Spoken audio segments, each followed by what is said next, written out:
ang galing talaga 'no, ay yung mga Duterte hindi po sila yung mga matulain magsalita, hindi po katulad yan ng mga dilawan, eh.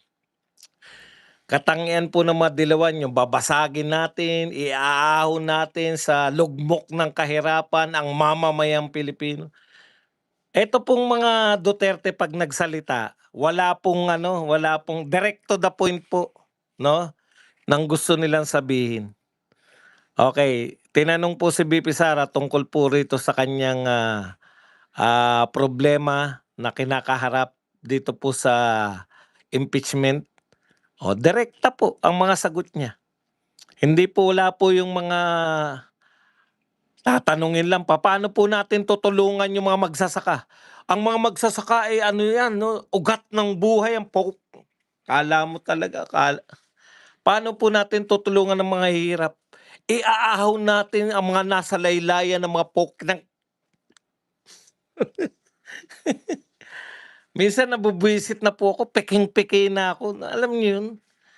Dati okey lang sa'kin pero ngayon, kung sino yung mga nagsasalita ng mga ganyan, yung mga bait-baitan at mga mahihiwaga, walang katuturan ng buhay, wala pong pakinabang ang bayan. Ang tagal na nagsasalita niyan si Risa Hontiveros ng mga ganyan, sila Kiko Pangilinan, matagal na mga ano yan, wala pong pakinabang sa inyong taong bayan.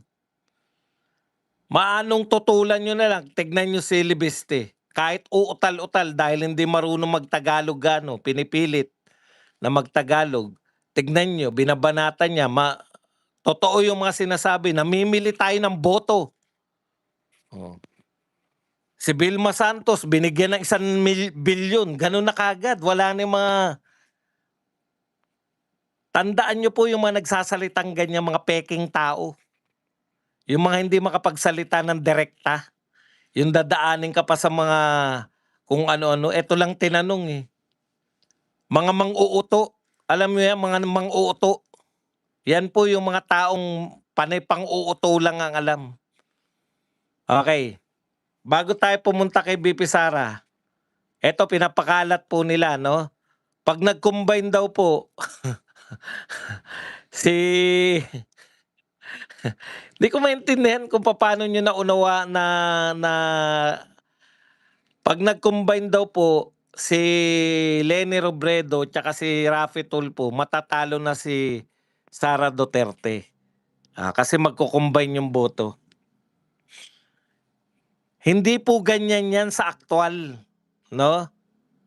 Kaya nga hindi po sa aktuwal ganyan ibig niyong sabihin yung mga may gusto kay Tulfo,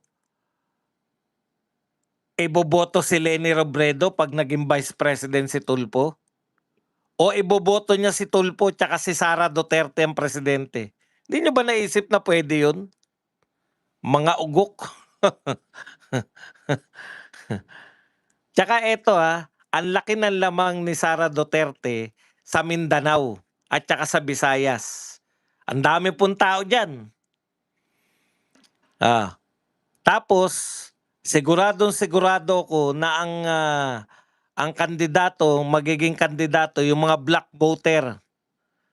Katulad ng Iglesia ni Cristo, yang mga, Kingdom of Jesus Christ ni Pastor Kibuloy. Siguradong-sigurado ko diyan ang ikakampanya nila at iboboto nila si VP Sara. Ngayon pa lang, naniniwala ako. Oo.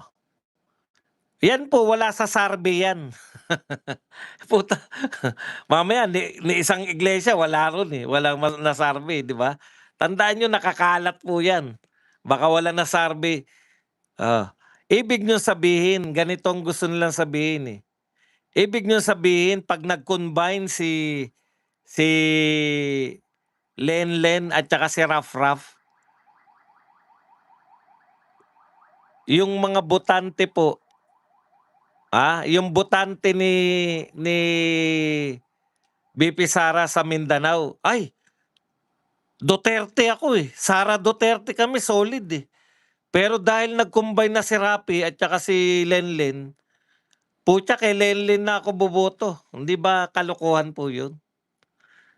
Hindi niyo ba naisip na katarantaduhan nag-combine lang kayo babaliktad yung Mindanao? Nag-combine lang kayo babaliktad yung mga Bisaya? Putang ina katarantaduhan yan. Yung mga ganyang pagsusuri sa survey, yan po ay pagsusuri po ng mga ganyan, nakaganyan, ha? Totoo ba yan? Oo nga 'no, utot niyo. Okey, punta po tayo rito sa ano, yun na nga, nangunguna na nga. Sa lahat ng survey nangunguna na nga si VP Sara. Pagdating po hindi po yung survey nagma-mind conditioning, Nangunguna po sa lahat si VP Sara, Yung nagko-condition po, yung nagko-condition po nagma-mind conditioning yung mga media.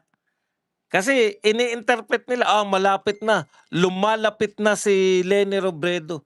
Puta 'pag tinignan mo 43, ilan si Leni Robredo, 27.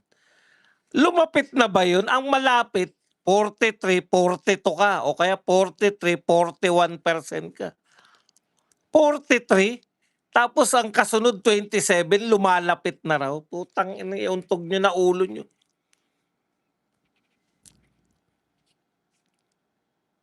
Lumiliit ang pagitan. Lumiliit? Utak niyo lumiliit.